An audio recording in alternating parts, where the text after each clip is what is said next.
Hello नमस्कार दोस्तों, easy mentor में आपका स्वागत है। दोस्तों, इस वीडियो में हम लोग एडुटेरिया 5000 प्लस समान अध्ययन बुक के सेट नंबर 1 की चर्चा करेंगे।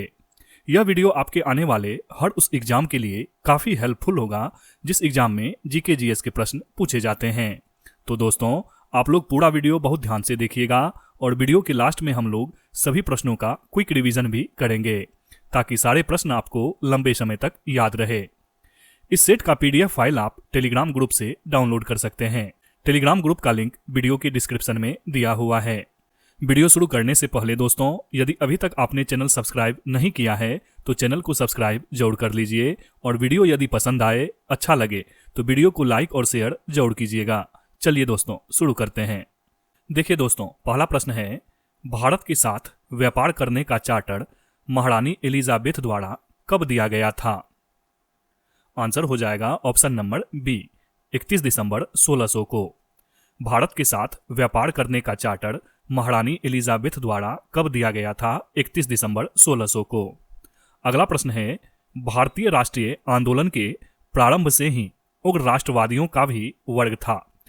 निम्न में से कौन नहीं शामिल है? आंसर हो जाएगा option number C, Govind Ranade. प्रश्न है कि भारतीय राष्ट्रीय आंदोलन के प्रारंभ से ही उग्र राष्ट्रवादियों का भी वर्ग था। निम्न में से उसमें कौन शामिल नहीं है? तो गोविंद रानाडे शामिल नहीं है। कौन कौन शामिल थे? बाल गंगाधर तिलक, लाला लाजपत राय और बिपिन चंद्र पाल। अगला प्रश्न है, 1916 में कांग्रेस और मुस्लिम लीग के बीच लखनऊ समझौता हुआ। उसके कौन से परिणाम बाद में घातक सिद्ध हुए? आंसर हो जाएगा ऑप्शन नंबर सी, कांग्रेस द्वारा मुसलमानों के प्रति संतुष्टिकरण की नीति का आरंभ। प्रश्न है, 1916 में कांग्रेस और मुस्लिम लीग के बीच लखनऊ समझौता हुआ। उसके कौन से परिणाम बाद में घातक सिद्ध हुए? कांग्रेस द्वारा मुसलमानों के प्रति संतुष्टिकरण की नीति का आरंभ। अगला प्रश्न है, व्यक्तिगत सत्याग्रह किस गवर्नर जनरल के काल में हुआ? आंसर हो जाएगा option number C, Lord Linlithgow के शासनकाल में। व्यक्तिगत सत्याग्रह किस गवर्नर जनरल के काल में हुआ? लॉर्ड लिनलिथगो के काल में। भारतीय राष्ट्रीय कांग्रेस की पूर्ववर्ती संस्थाओं में सबसे पहली प्रमुख संस्था कौन थी? आंसर हो जाएगा option number C, British India Association. भारतीय राष्ट्रीय कांग्रेस की पूर्ववर्ती संस्थाओं में सबसे पहली और प्रमुख संस्था कौन थी? British India association. Simon commission की सिफारिशों के संदर्भ में निम्नलिखित में से कौन सा एक कथन सही है? आंसर हो जाएगा ऑप्शन नंबर सी, इसने केंद्र में द्विसदन विधायिका के उन्मूलन का सुझाव दिया। प्रश्न है, साइमन कमीशन की सिफारिशों के संदर्भ में निम्नलिखित में से कौन सा एक कथन सही है? तो इसने केंद्र में द्विसदन विधायिका के उन्मूलन का सुझाव दिया। नेक्स्ट है, दादा भाई नेरोजी ब्रिटिश हाउस ऑफ कॉमन्स के लिए चुने जाने वाले पहले भारतीय थे। उन्होंने किस पार्टी के टिकट पर चुनाव जीता? आंसर हो जाएगा option number D, liberal party के चुनाव पर, लिबरल पार्टी के टिकट पर। दादा भाई नेरोजी ब्रिटिश हाउस ऑफ कॉमन्स के लिए चुने जाने वाले पहले भारतीय थे। उन्होंने किस पार्टी के टिकट पर चुनाव जीता? लिबरल पार्टी के टिकट पर। अगला प्रश्न है, भारत में हुनों का प्रथम आक्रमण किस शासक के समय हुआ था? आंसर हो जाएगा ऑप्शन नंबर सी, स्कंदगुप्त के समय में। भारत में हुनों का प्रथम आक्रमण किस शासक के समय में हुआ? स्कंदगुप्त के समय में।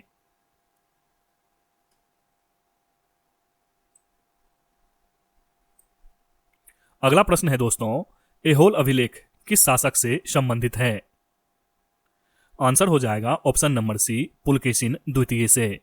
ऐहोल अभिलेख किस शासक से संबंधित है? पुलकेशिन द्वितीय से। सत्यमेव जयते किस उपनिषद में संग्रहित है? आंसर हो जाएगा ऑप्शन नंबर डी, मुंडकोपनिषद में। सत्यमेव जयते किस उपनिषद में संग्रहित है? मुंडकोपनिषद में। महावस्तु महात्मा बुद्ध का जीवन वृत्तांत है। इसका संबंध किस शाखा से है? आंसर हो जाएगा ऑप्शन नंबर ए, महायान शाखा से। महावस्तु महात्मा बुद्ध का जीवन वृत्तांत है। इसका संबंध किस शाखा से है? महायान शाखा से। अकबर द्वारा बनाए गए उपासना भवन का नाम क्या था? आंसर हो जाएगा ऑप्शन नंबर सी, इबादत खाना। अकबर द्वारा बनाए गए उपासना भवन का नाम क्या था? इबादत खाना। सुप्रसिद्ध संगीतकार तानसेन और बैजू बावरा किसके शासनकाल में सुविख्यात थे? आंसर हो जाएगा ऑप्शन नंबर सी, अकबर के शासनकाल में। सुप्रसिद्ध संगीतकार तानसेन और बैजू बावरा किसके शासनकाल में सुविख्यात थे? अकबर के शासनकाल में। अगला प्रश्न है, न्यू कैसल पोर्ट जो दुनिया का सबसे बड़ा कोयला निर्यात बंदरगाह है, यह किस देश में स्थित है? आंसर हो जाएगा ऑप्शन नंबर बी, ऑस्ट्रेलिया में। न्यू कैसल पोर्ट जो दुनिया का सबसे बड़ा कोयला निर्यात बंदरगाह है, यह किस देश में स्थित है? ऑस्ट्रेलिया में।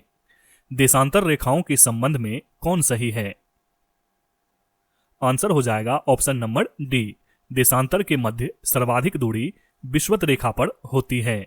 देशांतर रेखाओं के संबंध में कौन सा कथन सही है?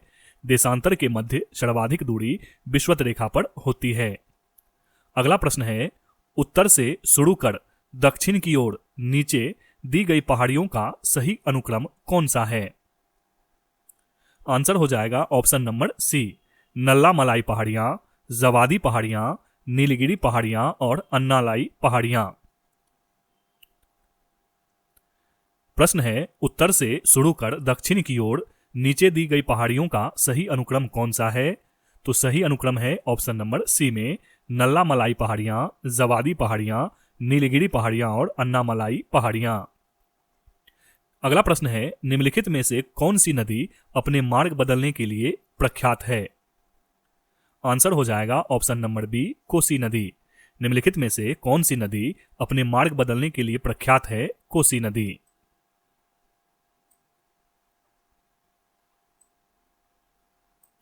अगला प्रश्न है दोस्तों, किस मृदा प्रारूप में लोहे के अतिरिक्त मात्रा होने के कारण अनुर्वरक हो जाती है? आंसर हो जाएगा ऑप्शन नंबर सी, लेटराइट। किस मृदा प्रारूप में लोहे के अतिरिक्त मात्रा होने के कारण अनुर्वरक हो जाती है? लेटराइट मृदा। प्रकाश के संबंध में कौन सा कथन सत्य है? आंसर हो जाएगा ऑप्शन नंबर डी, सभी कथन सत्य है। यह एक विद्युत चुंबकीय तरंग है, बिल्कुल सही है। यह एक कण प्रकृति है, यह भी सही है। यह ऊर्जा का एक रूप है, यह भी सही है। आंसर हो गया ऑप्शन नंबर डी। प्रश्न है, प्रकाश के संबंध में कौन सा कथन सत्य है?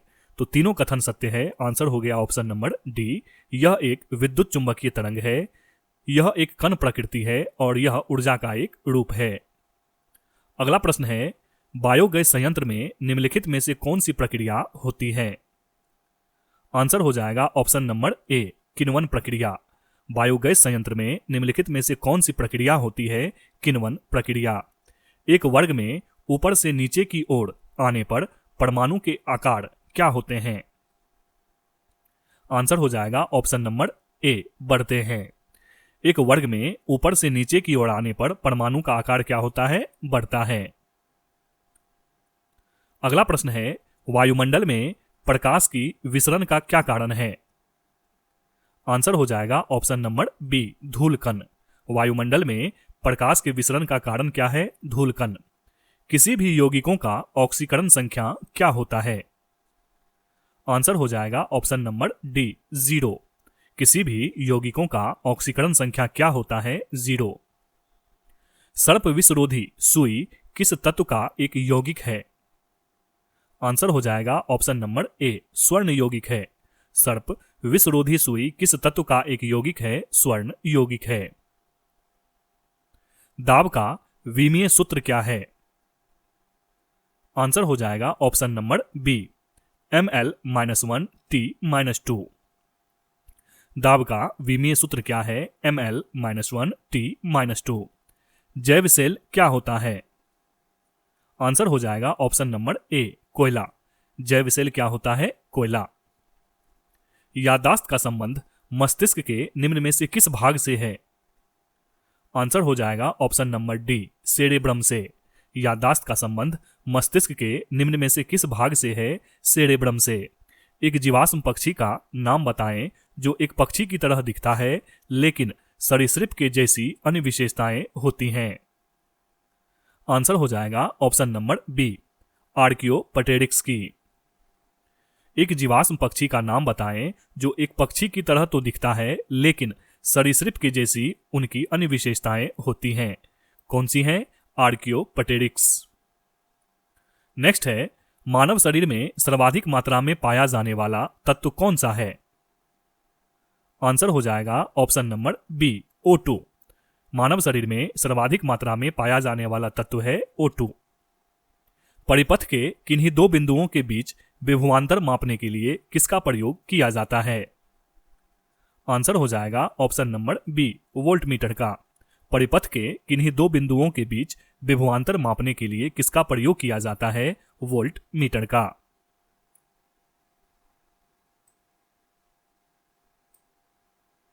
अगला प्रश्न है, आपातकाल के दौरान मौलिक अधिकारों का निलंबन कौन कर सकता है?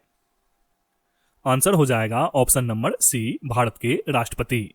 आपातकाल के दौरान मौलिक अधिकारों का निलंबन कौन कर सकता है? भारत के राष्ट्रपति। प्राक्कलन समिति के सदस्यों का कार्यकाल कितने वर्ष का होता है? आंसर हो जाएगा ऑप्शन नंबर ए, 1 वर्ष का। प्राक्कलन समिति के सदस्यों का कार्यकाल कितने वर्षों का होता है? 1 वर्ष का। निम्नलिखित में से किसके अनुमोदन से भारत की संचित निधि से पैसा निकाला जाता है? आंसर हो जाएगा ऑप्शन नंबर डी, भारत की संसद की अनुमति से। निम्नलिखित में से किसके अनुमोदन से भारत की संचित निधि से पैसा निकाला जाता है? भारत की संसद के अनुमोदन से। भारतीय संविधान में विधि के समक्ष समता किस देश के संविधान से लिया गया है? आंसर हो जाएगा ऑप्शन नंबर डी, ब्रिटेन के संविधान से। भारतीय संविधान में विधि के समक्ष समता किस देश के संविधान से लिया गया है? ब्रिटेन के संविधान से। संविधान संशोधन प्रक्रिया संविधान के किस भाग में उल्लेख किया गया है? आंसर हो जाएगा ऑप्शन नंबर डी, भाग 20 में। संविधान संशोधन की प्रक्रिया का उल्लेख संविधान के किस भाग में किया गया है? भाग 20 में। अगला प्रश्न है, सूची 1 को सूची 2 के साथ मिलान कीजिए। इसका आंसर हो जाएगा ऑप्शन नंबर बी, यानी कि भाषाओं का उल्लेख कहां पर है? 8वीं अनुसूची में। दल बदल निरोध अधिनियम का उल्लेख कहां पर है? 10वीं अनुसूची में। 73वें संविधान संशोधन अधिनियम का उल्लेख कहां पर है? 11वीं अनुसूची में। और भूमि सुधार एवं अधिग्रहण संबंधित अधिनियम का उल्लेख कहां पर है? 9वीं अनुसूची में। Option number B. भाषाओं का उल्लेख 8वीं अनुसूची में, दल बदल निरोध कानून का उल्लेख 10वीं अनुसूची में, 73वें संविधान संशोधन अधिनियम का उल्लेख 11वीं अनुसूची में और भूमि सुधार एवं अधिग्रहण संबंधी अधिनियम 9वीं अनुसूची में।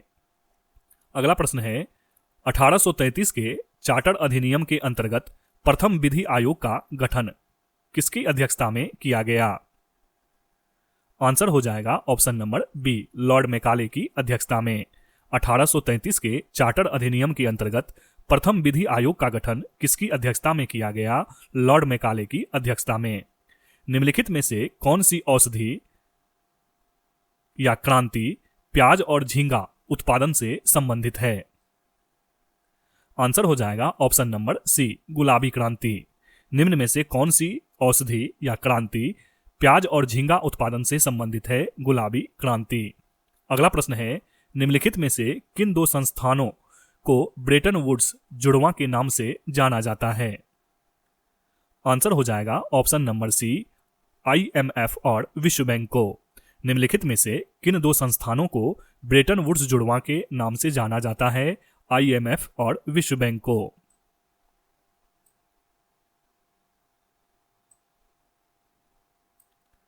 अगला प्रश्न है, किस वर्ष भारतीय रिजर्व बैंक का राष्ट्रीयकरण किया गया था?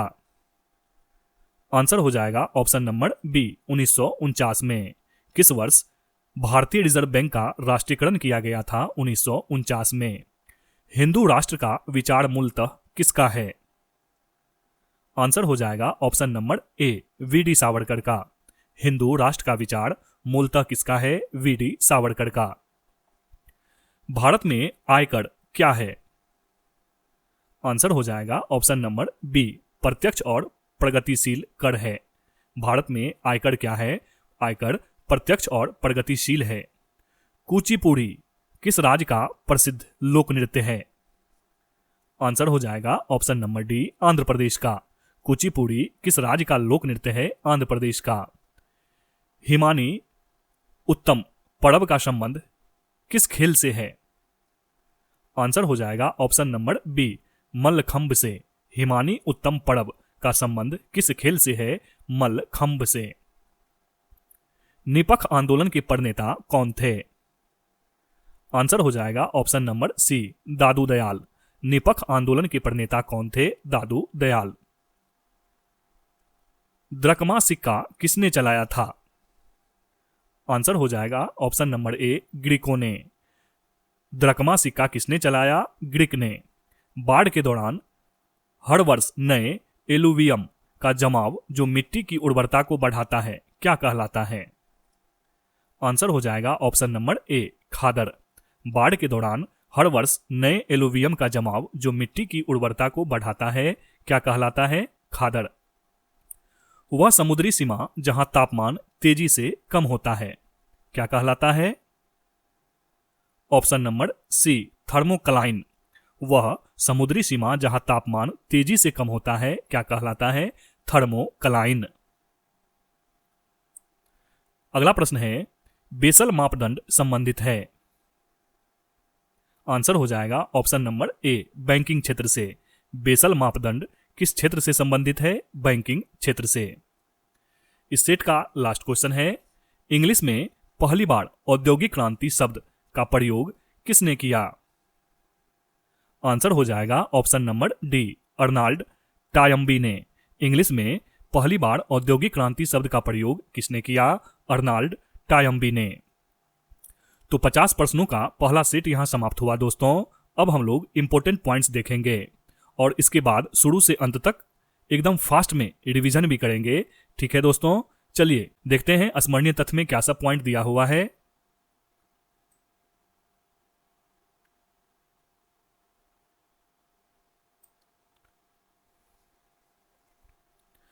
पहला पॉइंट है, भारत में मानव का सर्वप्रथम साक्ष्य प्राप्त हुआ कहां से? नर्मदा घाटी से।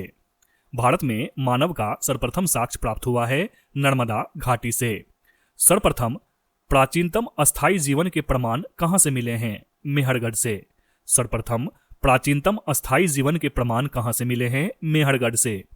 एक ही कब्र से 3 मानव कंकाल के अवशेष मिले हैं कहां से? दमदमा से। एक ही कब्र से 3 मानव कंकाल के अवशेष मिले हैं दमदमा से। गर्त आवास के साक्ष्य प्राप्त हुए हैं बुर्ज होम से। गर्त आवास के साक्ष्य कहां से प्राप्त हुए हैं? बुर्ज होम से। मानव के साथ कुत्ते को दफनाने का साक्ष्य प्राप्त हुआ है बुर्ज होम से। मानव के साथ कुत्ते को दफनाने का साक्ष्य प्राप्त हुआ है बुर्ज होम से। जुता हुआ खेत का साक्ष्य प्राप्त हुआ है कालीबंगा से। जुता हुआ खेत का साक्ष्य कहां से मिला है? कालीबंगा से। अग्निकुंड का साक्ष्य प्राप्त हुआ है कालीबंगा और लोथल से। अग्निकुंड का साक्ष्य कहां से मिला है? कालीबंगा और लोथल से। युग्म समाधियां का प्रमाण प्राप्त हुआ है कालीबंगा और लोथल से। युग्म समाधियां कहां से मिली है? कालीबंगा और लोथल से। नक्काशीदार ईंटों का प्रमाण कहां से मिला है? कालीबंगा से। नक्काशीदार ईंटों का प्रयोग का साक्ष्य कहां से प्राप्त हुआ है? कालीबंगा से। नर्तकी की कांस्य मूर्ति का साक्ष्य कहां से मिला है? मोहनजोदड़ो से। नर्तकी की कांस्य मूर्ति का साक्ष्य कहां से मिला है? मोहनजोदड़ो से। शवों को दफनाने की प्रथा का प्रचलन कहां पर था? हड़प्पा में। शवों को दफनाने की प्रथा का प्रचलन कहां पर था? हड़प्पा में। शवों को जलाने की प्रथा का प्रचलन था मोहनजोदड़ो में।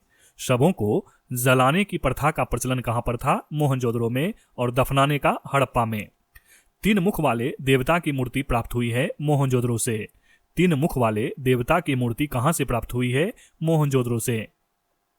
मिट्टी द्वारा निर्मित हल का साक्ष्य प्राप्त हुआ है बनवाली से। मिट्टी द्वारा निर्मित हल का साक्ष्य प्राप्त हुआ है बनवाली से। उन्नत जल प्रबंधन का साक्ष्य प्राप्त हुआ है धौलावीरा से। उन्नत जल प्रबंधन का साक्ष्य कहां से मिला है? धौलावीरा से। शैलकृत स्थापत्य के प्राचीनतम प्रमाण प्राप्त हुए हैं धौलावीरा से। शैलकृत स्थापत्य के प्राचीनतम प्रमाण प्राप्त हुए हैं धौलावीरा से। वैसा हड़प्पा कालीन स्थल जो 3 भागों में विभक्त था, धौलावीरा। वैसा हड़प्पा कालीन स्थल जो 3 भागों में विभक्त था, कौन सा था? धौलावीरा। कृषि का प्रथम साक्ष्य प्राप्त हुआ है मेहरगढ़ से। कृषि का प्रथम साक्ष्य कहां से प्राप्त हुआ है? मेहरगढ़ से। चावल का प्राचीनतम साक्ष्य प्राप्त हुआ है कोल्डी हवा से। चावल का प्राचीनतम साक्ष्य प्राप्त कहां से हुआ है? कोल्डी हवा से। आग का आविष्कार हुआ था पूरा पाषाण काल में। आग का आविष्कार कब हुआ था? पूरा पाषाण काल में। और पहिए का आविष्कार हुआ नव पाषाण काल में। पहिए का आविष्कार कब हुआ? नव पाषाण काल में। मानव द्वारा सर्वप्रथम प्रयुक्त अनाज कौन सा था? जौ या यव। मानव द्वारा सर्वप्रथम प्रयुक्त अनाज कौन था? जौ, यव। मानव द्वारा सर्वप्रथम प्रयोग में लाया गया धातु कौन सा था? तांबा। मानव द्वारा सर्वप्रथम प्रयोग में लाया गया धातु कौन सा था? तांबा। राष्ट्रीय मानव संग्रहालय कहां पर स्थित है? भोपाल में। राष्ट्रीय मानव संग्रहालय कहां पर स्थित है? भोपाल में। सिंधु सभ्यता के प्रमुख बंदरगाह कौन थे? लोथल एवं सुटकोटदा। सिंधु सभ्यता के प्रमुख बंदरगाह कौन थे? लोथल एवं सुटकोटदा। हड़प्पा एवं मोहनजोदड़ो को संयुक्त या जुड़वां राजधानी किसने कहा? पिगट ने। हड़प्पा एवं मोहनजोदड़ो को संयुक्त या जुड़वां राजधानी किसने कहा? पिगट ने। चलिए दोस्तों, अब हम लोग शुरू से अंत तक एकदम तेजी में रिवीजन करेंगे। पहला प्रश्न है, भारत के साथ व्यापार करने का चार्टर महारानी एलिजाबेथ द्वारा कब दिया गया था? 31 दिसंबर 1600 को। भारतीय राष्ट्रीय आंदोलन के प्रारंभ से ही उग्र राष्ट्रवादियों का भी वर्ग था। निम्न में से कौन उसमें शामिल नहीं था? गोविंद रानाडे शामिल नहीं थे, बाल गंगाधर थे, लाला लाजपत राय थे और बिपिन चंद्र पाल थे। 1916 में कांग्रेस और मुस्लिम लीग के बीच लखनऊ समझौता हुआ। उसके कौन से परिणाम बाद में घातक सिद्ध हुए? कांग्रेस द्वारा मुसलमानों के प्रति संतुष्टिकरण की नीति का आरंभ होना। नेक्स्ट है, व्यक्तिगत सत्याग्रह किस गवर्नर जनरल के काल में हुआ? लॉर्ड लिनलिथगो के शासनकाल में। भारतीय राष्ट्रीय कांग्रेस की पूर्ववर्ती संस्थाओं में सबसे पहली और प्रमुख संस्था कौन थी? British India association. Simon commission की सिफारिशों के संदर्भ में निम्नलिखित में से कौन सा एक कथन सही है? इसने केंद्र में द्विसदन विधायिका के उन्मूलन का सुझाव दिया। दादा भाई Nehru ji British house of Commons के लिए चुने जाने वाले पहले भारतीय थे। उन्होंने किस पार्टी के टिकट पर चुनाव जीता? लिबरल पार्टी के टिकट पर। भारत पर हुनों का प्रथम आक्रमण किस शासक के समय में हुआ? स्कंदगुप्त के समय में।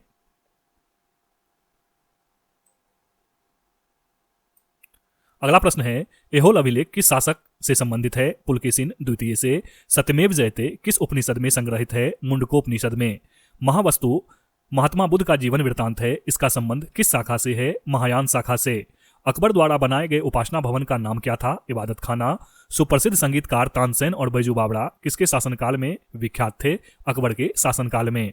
न्यू कैसल पोर्ट जो दुनिया का सबसे बड़ा कोयला निर्यात बंदरगाह है, किस देश में स्थित है? ऑस्ट्रेलिया में। देशांतर रेखाओं के संबंध में कौन सही है? देशांतर के मध्य सर्वाधिक दूरी विषुवत रेखा पर होती है। उत्तर से शुरू कर दक्षिण की ओर नीचे दी गई पहाड़ियों का सही अनुक्रम कौन सा है? नल्ला मलाई पहाड़ियां, जवादी पहाड़ियां, नीलगिरी और अन्नामलाई। निम्नलिखित में से कौन सी नदी अपने मार्ग बदलने के लिए प्रख्यात है? कोसी नदी। किस मृदा प्रारूप में लोहे की अतिरिक्त मात्रा होने के कारण अनुवर्णक हो जाती है? लिटराइट मृदा। प्रकाश के संबंध में कौन सा कथन सत्य है? तीनों कथन सत्य है। यह एक विद्युत चुंबकीय तरंग है, यह एक कण प्रकृति है और यह ऊर्जा का एक रूप है। बायोगैस संयंत्र में निम्नलिखित में से कौन सी प्रक्रिया होती है? किण्वन प्रक्रिया। एक वर्ग में ऊपर से नीचे की ओर आने पर परमाणु के आकार बढ़ते हैं। वायुमंडल में प्रकाश की विसरण का कारण क्या है? धूलकण। किसी भी यौगिक का ऑक्सीकरण संख्या क्या होता है? 0। सर्प विषरोधी सुई किस तत्व का एक यौगिक है? स्वर्ण यौगिक है। दाब का बीमीय सूत्र क्या है? Ml-1 T-2। जैव सेल क्या है? कोयला है। यादाश्त का संबंध मस्तिष्क के निम्न में से किस भाग से है? सेरेब्रम से। एक जीवाश्म पक्षी का नाम बताएं जो एक पक्षी की तरह दिखता है लेकिन सरीसृप जैसी अन्य विशेषताएं होती है आर्कियोपटेरिक्स की। मानव शरीर में सर्वाधिक मात्रा में पाया जाने वाला तत्व कौन सा है? O2। परिपथ के किन्हीं दो बिंदुओं के बीच विभवांतर मापने के लिए किसका प्रयोग किया जाता है? वोल्टमीटर का।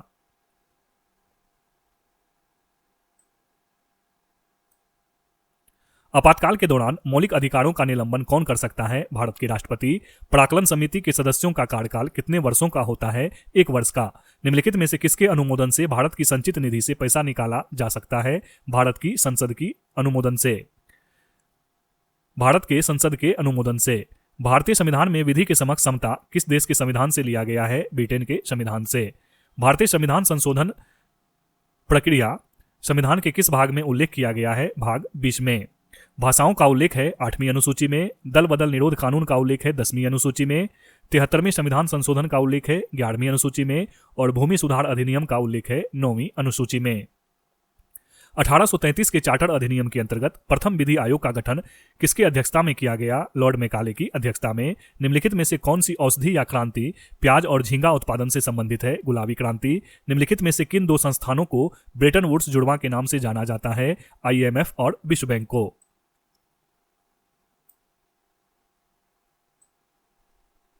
नेक्स्ट है, किस वर्ष भारतीय रिजर्व बैंक का राष्ट्रीयकरण किया गया था? 1949 में। हिंदू राष्ट्र का विचार मूलतः किसका है? BD सावरकर का। भारत में आयकर क्या है? प्रत्यक्ष और प्रगतिशील। कुचिपुड़ी का संबंध है आंध्र प्रदेश से। हिमानी उत्तम पर्व का संबंध है मल्लखंब से। निपख आंदोलन के प्रणेता कौन थे? दादू दयाल। द्रकमा सिक्का किसने चलाया? ग्रीक ने। बाढ़ के दौरान हर वर्ष नए एलुवियम का जमाव जो मिट्टी की उर्वरता को बढ़ाता है क्या कहलाता है? खादर। वह समुद्री सीमा जहां तापमान तेजी से कम होता है क्या कहलाता है? थर्मोक्लाइन। बेसल मापदंड संबंधित है बैंकिंग क्षेत्र से। इंग्लिश में पहली बार औद्योगिक क्रांति शब्द का प्रयोग किसने किया? अर्नाल्ड टायम्बी ने।